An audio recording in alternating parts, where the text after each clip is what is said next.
কিছুক্ষণ আগে চট্টগ্রামের আদালত, ষষ্ঠ মেট্রোপলিটন ম্যাজিস্ট্রেট আদালত কাজী শরীফুল ইসলামের আদালতে চিন্ময় কৃষ্ণ বর্মচারী, যাকে গতকাল ঢাকার ডিবি কার্যালয়ে নিয়ে যাওয়া হয়েছিল এবং বিমানবন্দর থেকে তাকে আটক করা হয়েছিল, পরবর্তীতে চট্টগ্রামেরই রাষ্ট্রীয় দ্রোহ মামলায় তাকে গ্রেফতার দেখিয়ে আজকে চট্টগ্রামের সকাল 10:30টায় চট্টগ্রামে আদালতে তোলা হয়। কিছুক্ষণ আগে শুনানি শেষে আদালত তার জামিন নামঞ্জুর করেছেন এবং তাকে যে কারাগারে প্রেরণ করার নির্দেশ দিয়েছেন। পাশাপাশি তিনি আদালতে একটি সাবমিশন দিয়েছেন। তিনি আদালতকে বলেছেন তিনি ধর্মীয় অর্থাৎ যারা সনাতনী তাদের রক্ষা এবং তাদের অধিকার নিয়ে কাজ করেন, তার বিরুদ্ধে ষড়যন্ত্র করছে একটি পক্ষ, এবং তিনি বলেছেন তাকে যে বিধি ব্যবস্থা অর্থাৎ তিনি একজন নিরামিষ ভোজী, ফলে তাকে যে খাবারের ব্যবস্থা সেটি যাতে নিশ্চিত করা হয়। পরবর্তীতে আদালত আমরা দেখেছি এক দফায় প্রথম শুনানি হয়ে যাওয়ার পরে তাকে তার ডিভিশনের বিষয়টি আসলে স্পষ্ট করে জানানো হয়নি, সেটা আবেদনের অপেক্ষায় ছিল। অর্থাৎ পরবর্তীতে আরেক দফায় অর্থাৎ কিছুক্ষণ পরে আবার শুনানি হয়। সেক্ষেত্রে তখন পরবর্তীতে তাকে যে ধর্মীয় বিধি অনুযায়ী যে কারাগারে খাবার দাবারের ব্যবস্থা সেটির যে ডিভিশন, সেই বিষয়টি আদালত নির্দেশ দেয়। পরবর্তীতে তাকে সেখানে আমরা দেখেছি শুনানিকালীন সময়ে তার যে অনুসারী এবং সনাতন ধর্মের ধর্মাবলম্বীরা তারা বিপুল পরিমাণ মানুষজন তারা সকাল থেকেই আদালত চত্বরে জড়ো হয়েছেন এবং তারা তাদের যে চিন্ময় কৃষ্ণ দাস তার মুক্তির দাবি জানাচ্ছেন। তাকে বলছেন যে নিঃশর্তভাবে তাকে জামিন দিতে হবে, সেই দাবিগুলো নিয়ে তারা আদালত প্রাঙ্গণে বিক্ষোভ করছিলেন এবং শুনানিকালীন সময়ে তারা আসলে চুপচাপ ছিলেন। পরবর্তীতে শুনানির শেষ দিকে কিছুটা উত্তেজনা তৈরি হয়, তাকে যখন বের করে আনা হবে আদালত থেকে তখন কিছুটা উত্তেজনা তৈরি হয়, তবে বিপুল পরিমাণ পুলিশ সেখানে নিয়োজিত ছিল। এখনো তিনি আদালতে যে প্রিজন ভ্যান রয়েছে সেই প্রিজন ভ্যানে তাকে রাখা হয়েছে, তবে এখানে যে বিপুল পরিমাণ তার ভক্ত এবং অনুসারীরা রয়েছেন, ফলে এখানে তাকে বের করে অর্থাৎ কারাগারে নিয়ে যাওয়াটা কিছুটা দুরূহ হয়ে উঠেছে পুলিশের জন্য। তবে পুলিশ এবং বিজিবি, এপিবিএন সহ অন্যান্য আইন শৃঙ্খলা বাহিনীর সদস্যরা আদালতে আছেন, তারা পরিস্থিতি দেখছেন, হয়তোবা তার নিরাপত্তার বিষয়টি আরো বেশি বিবেচনা করে তাকে হয়তো বের করে আনা হবে। তবে পুলিশ প্রস্তুত রয়েছেন যাকে হয়তো যে কোনো মুহূর্তে আদালত থেকে কারাগারে নিয়ে যাওয়া হবে। তবে আমরা তার আইনজীবীর সাথে কথা বলেছিলাম শুনানি শেষে, তিনি বলছেন তারা যেহেতু তার জামিন মঞ্জুর হয়নি তারা সংক্ষুব্ধ, তারা বিষয়টি নিয়ে উচ্চ আদালতে যাবেন, তারা আশা করছেন উচ্চ আদালতে তারা একটি সুবিচার পাবেন, সেক্ষেত্রে হয়তো তিনি জামিন পাবেন, পরবর্তীতে তাকে বের করে আনা হবে। তবে তারা বলছেন তারা আদালতের প্রতি শ্রদ্ধাশীল, যেহেতু তার ধর্মীয় বিধি অনুযায়ী তার খাবার দাবারের ব্যবস্থা করা হয়েছে, তিনি একজন ব্রহ্মচারী মানুষ, ফলে সেই বিষয়টি যেহেতু নিশ্চিত করা হয়েছে ফলে তারা কিছুটা আদালতের প্রতি সন্তুষ্টিও জানিয়েছেন। তবে যেহেতু তার জামিন মঞ্জুর হয়নি, গতকাল থেকেই তাকে গ্রেফতারের পর বা আটকের পরেই চট্টগ্রামের যে সনাতন ধর্মের অনুসারীরা রয়েছেন তারা রাস্তায় বেরিয়ে আসেন এবং চট্টগ্রামের সবচেয়ে গুরুত্বপূর্ণ একটি এলাকা জামাল খানের চেরাকি এলাকায় তারা রাতভর সেখানে বিক্ষোভ করেন এবং তারা সড়কে অবস্থান করে তারা সেখানে তার মুক্তির দাবি জানান। এবং তারা সেখানে গতকাল আমরা দেখেছি ধর্মীয় বিভিন্ন নেতারাও এসেছিলেন, অর্থাৎ সনাতনীর যে ধর্মীয় গুরুরা রয়েছেন তারাও এসেছিলেন, তারাও তার মুক্তির দাবি বলেছেন এবং রাষ্ট্রের যারা দায়িত্বরত রয়েছেন অর্থাৎ উপদেষ্টা বা প্রশাসনের কাছেও তারা দাবি রয়েছেন যে তাকে যাতে মুক্তি দেওয়া হয়। এবং যে মামলায় আসলে তাকে গ্রেফতার দেখানো হয়েছিল অর্থাৎ 30শে অক্টোবর চট্টগ্রামে একটি সমাবেশ ছিল, হিন্দু সমাবেশ, সেই সমাবেশ থেকে যাওয়ার পথে চট্টগ্রাম নিউ মার্কেট এলাকায় জাতীয় পতাকা অবমাননা করা হয় এবং সেখানে একটি গেরুয়া পতাকা উড়ানো হয় এবং সেই অভিযোগটি এনে স্থানীয় এক বিএনপি নেতা কোতোয়ালি থানায় এই মামলাটি করেন। ফলশ্রুতিতে এই মামলায় তাকেও আসামি করা হয়, পাশাপাশি আরো 18 জনকে মোট 19 জনকে আসামি করা হয় এই মামলায়। পরবর্তীতে শুরুতে 2 জনকে আটক দেখানো হলো, পরবর্তীতে তাদের জামিন মঞ্জুর হয়। তবে এই মামলায় এখন যেহেতু তার ওয়ারেন্ট ছিল, ফলে পুলিশ তাকে গতকাল যখন অর্থাৎ পরশুদিন রংপুরে একটি সমাবেশ ছিল, সেই সমাবেশ শেষ করে ঢাকায় তিনি তাদের যে সাংগঠনিক বা যে সরকারি নীতি নির্ধারণী বা প্রশাসনের সাথে তাদের একটি আলাপ আলোচনা ছিল, সেটি শেষ করে যখন চট্টগ্রামে ফিরছিলেন বিমানবন্দর এলাকায় গেলে সেখানে তাকে আসলে আটক করা হয়।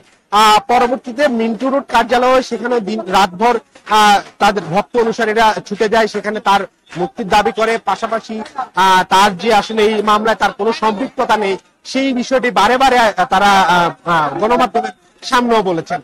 তো আজ যখন তাকে আদালতে নিয়ে আসা হয় সকালবেলা, আমরা সকাল থেকে দেখেছি এখানে সনাতন ধর্মের অনুসারীরা এখানে আদালত চত্বরে ভিড় করেছেন এবং তারা বারে বারে বলছেন তার মুক্তির দাবিটি, এবং তারা বলছেন যে মামলায় তাকে গ্রেফতার দেখানো হয়েছে সেটি একেবারে মিথ্যা এবং এই মামলায় তার কোনো সম্পৃক্ততা নেই, এবং কি তিনি আজকে আদালতে শুনানির সময় তিনি বলেছেন যে তিনি ধর্মের সব ধর্মের প্রতি শ্রদ্ধা ছিল এবং রাষ্ট্রের যে নিয়ম কানুন রয়েছে সেই নিয়ম কানুনগুলোর প্রতিও তিনি যথেষ্ট শ্রদ্ধাশীল, ফলে এই ধরনের কর্মকাণ্ড তার দ্বারা ঘটেনি, তিনি আদালতে এই কথাটি বারে বারে বলেছেন।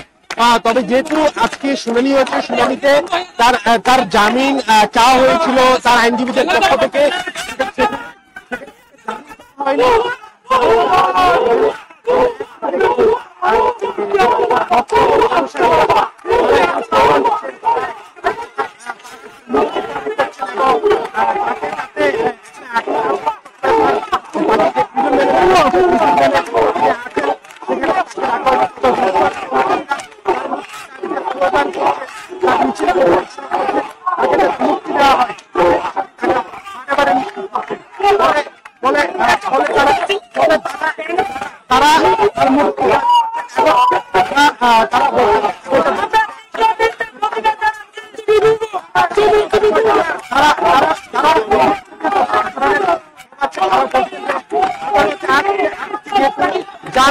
জামিন চাওয়া হয়েছিল সে জামিন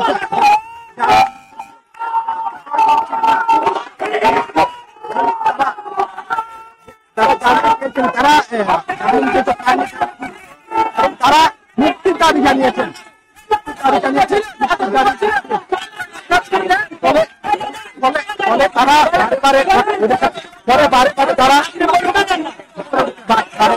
এখানকার যে ভক্তরা আছেন তারা এখানে বিক্ষোভ করছেন, তারা তার মুক্তির দাবি করছেন, তারা বলছেন যে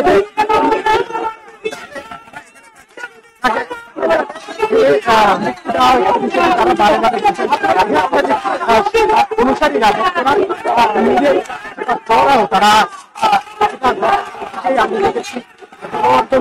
তারা ক্ষুব্ধ। তবে আমরা শুরু থেকে দর্শক দিন আমরা বারে বারে এই ঘটনা দেখে আসছি এবং সংবাদ সেটি আমরা প্রকাশ করে আসছি। তবে তারপরে তাদের মধ্যে ক্ষুব্ধ আছেন অনেকে, যেহেতু তাদের একজন পূজনীয় ব্যক্তি, ফলশ্রুতিতে তাদের এক ধরনের ক্ষোভ থাকতেই পারে। তবে তারপরেও তারা বলছেন যে তারা এখনো প্রত্যাশী তাকে মুক্তি দেওয়া হবে এবং সর্বোচ্চ আদালতে যেহেতু তারা জামিন আবেদন করবেন, তারা বিষয়টি নিয়ে আবারও যাবেন, সেখানে তারা হয়তো আশা করছেন তারা ন্যায় বিচার পাবেন এবং তাকে মুক্তি দেওয়া হবে। তো এখন পর্যন্ত এখনো যে তাকে আদালত থেকে নামানোর পরে এখন তাকে প্রিজন ভ্যানে রাখা হয়েছে। তবে এখানে ভক্ত এবং অনুসারীদের যে পরিমাণ ভিড়, ফলশ্রুতিতে তাকে এখান থেকে কারাগারে নেওয়াটা আসলে কতটা সাধ্যকর হবে সেটি আসলে এখন প্রশ্ন। নিরাপত্তা বাহিনী তার নিরাপত্তা প্ল্যানই হয়তো পরিকল্পনা করছেন অন্যভাবে কিভাবে এখান থেকে নিরাপদে তাকে আসলে বের করা যায়। এখন পর্যন্ত এখানে পুলিশের সশস্ত্র সদস্য সহ বিভিন্ন ইউনিটের সদস্যরা রয়েছেন, ডিবি পুলিশের সদস্যদেরকে আমরা দেখেছি এবং বিপুল পরিমাণ আইনজীবী সহ আজকের চট্টগ্রামের আদালত পাড়া এটি যেহেতু একটি বড় ঘটনা, ফলশ্রুতিতে এখানে সবার আগ্রহ রয়েছে, তারাও অপেক্ষা করছেন। এখানে কোনো ধরনের এখন পর্যন্ত অপ্রীতিকর কোনো ঘটনা ঘটেনি, ফলে সামনে আসলে তাকে বের করে নিয়ে আসা একটি বড় চ্যালেঞ্জ পুলিশের জন্য। তবে পুলিশ এখনো নিরাপত্তা পরিকল্পনা সাজাচ্ছে কিভাবে তাকে বের করে আনা যায় এবং নিরাপদে কারাগারে নিয়ে যাওয়া যায়।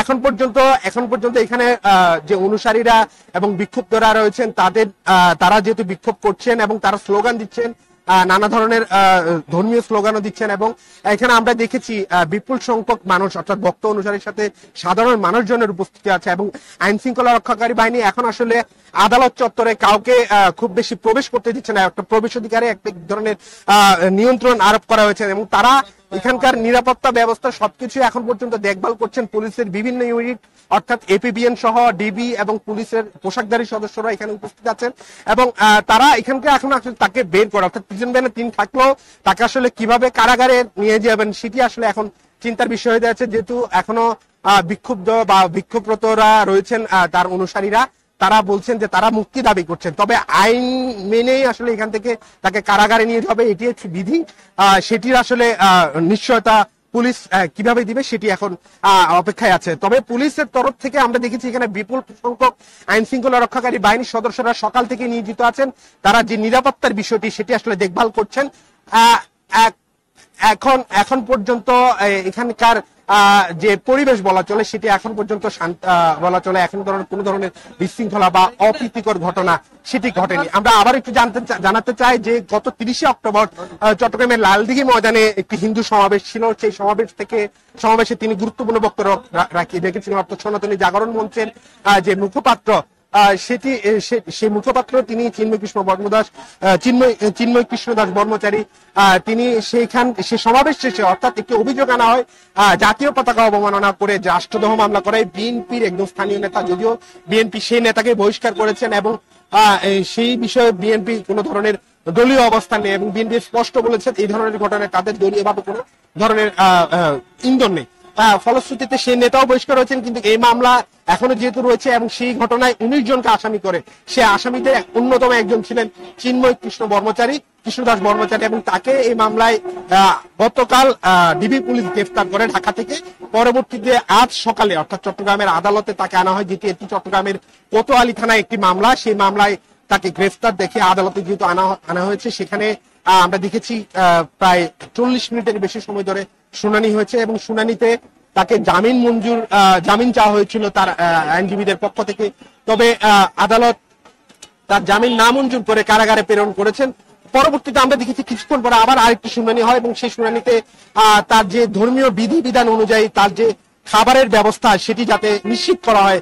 পাশাপাশি তিনি যেহেতু একজন ধর্মীয় নেতা এবং ধর্মীয় গুরু, তার যে ডিভিশন সেই ডিভিশনের বিষয়টি আদালতের নজরে আনা হলে আদালত সেটিও মঞ্জুর করেন। ফলে পরবর্তীতে আমরা দেখেছি তাকে যখন আদালত পক্ষ থেকে বের করা হচ্ছিল, কাজী শরীফুল ইসলামের আদালত, মহানগর মেট্রোপলিটন ম্যাজিস্ট্রেট, তার আদালত থেকে যখন বের করা হচ্ছিল তখন যে আদালতের চত্বরে বা আদালতের সামনে তার যে ভক্ত এবং অনুসারীরা ছিল তারা এক ধরনের আবেগের বশবর্তী হয়ে তারা স্লোগান দিচ্ছিলেন এবং তারা বলছিলেন যে তারা মুক্তি চান এবং তার যে ন্যায় বিচার, তারা এক ধরনের উল্লাসও করেছিলেন। হয়তো তারা ভেবেছিলেন অনেকে তাকে মুক্তি দেওয়া হচ্ছে, তবে তার কিছুটা হলেও খুশি যেহেতু ধর্মীয় বিধিবিধান অনুযায়ী তাকে কিছু ডিভিশন দেওয়া হচ্ছে এবং তার যে খাবারের ব্যবস্থা সেটি বন্দোবস্ত করা হচ্ছে। যেহেতু উনি একজন বর্মচারী মানুষ, ফলে উনি আসলে বাইরের খাবার খান না, ফলে তার বিশেষ খাবারের ব্যবস্থা যেটি হয় নিশ্চিত হয় সেটি নিশ্চিত হয়, তারা খুশি। তবে তার আইনজীবী যেটি বলেছেন যে তারা আদালতের এই ডিভিশন এবং খাবারের ব্যবস্থা করা তারা সন্তুষ্ট হলেও তবে যেহেতু তার জামিন মঞ্জুর হয়নি, ফলে তারা সংক্ষুব্ধ, তারা উচ্চ আদালতে যাবেন এবং উচ্চ আদালতে তারা আশা করেন তারা ন্যায় বিচার পাবেন এবং সেখানে দ্রুতই তাকে জামিন মঞ্জুর করে তিনি হয়তো বের হয়ে আসবেন এবং তিনি যে নিয়মিত যে ধর্মচর্চা বা ধর্মীয় যে কাজগুলো করে থাকেন সেটি হয়তো তিনি করতে পারবেন। তবে এখানে আমরা ভক্ত এবং অনুসারীদের সাথে পাশাপাশি এখানকার যারা সনাতন ধর্মের ধর্মীয় গুরুরা আছেন তারাও এসেছেন আদালতে, তারা তাকে দেখার জন্য এসেছেন, অনেকে স্লোগান দিচ্ছেন তার মুক্তি দেবে না তার ভক্তরা। তবে এখন পর্যন্ত আমরা যেটি দেখছি আদালত চত্বরে তার প্রিজন ভ্যান এখনো ঠায় দাঁড়িয়ে আছে, সেই প্রিজন ভ্যানে তিনি আছেন। তবে কিভাবে তাকে বের করা হবে, আদালত থেকে নিয়ে যাওয়া হবে, সেটি এখন প্রশ্ন দেখা দিয়েছে। তবে এখন পর্যন্ত এখানে তার ভক্ত অনুসারীরা রয়েছেন, ফলে ভক্ত অনুসারীরা অপেক্ষা করছেন তাকে কখন বের করা হবে। পুলিশও নিরাপত্তা জোরদার করেছে, সব ধরনের যাতে নিরাপত্তা নিয়ম মেনে তাকে আসলে বের করা যায় সেই বিষয়টি তারা নিশ্চিত করা হচ্ছে।